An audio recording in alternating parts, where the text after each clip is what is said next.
Petani padi di Kabupaten Sinjai, Sulawesi Selatan keluhkan penyerapan gabah Bulog. Pasalnya, Bulog dianggap tak serius menyerap gabah milik petani. Hal tersebut diungkap oleh salah seorang petani Sinjai, inisial Insinyur. Insinyur mengatakan sudah 3 hari dirinya bersama petani lain antre di gudang Bulog untuk membongkar gabah.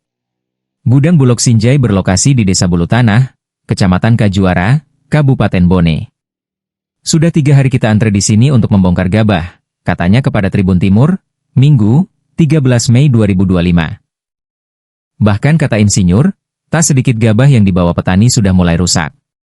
Banyak gabah yang dibawa sudah mulai tumbuh karena antrean panjang, ujarnya.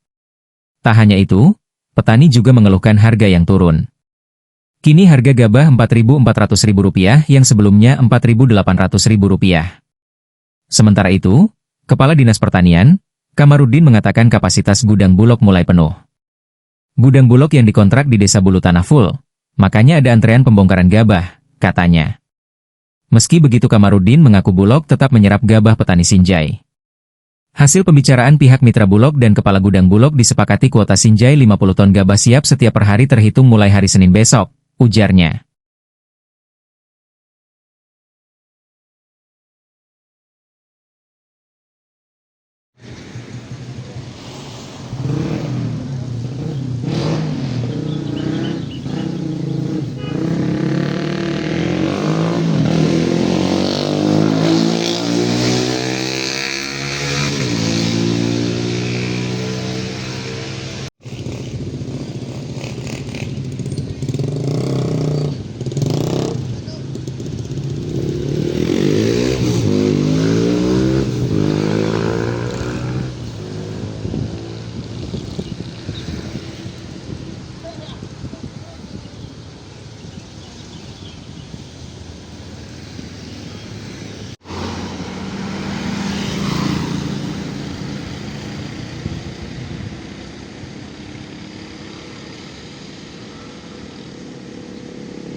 Selatan Tribuners.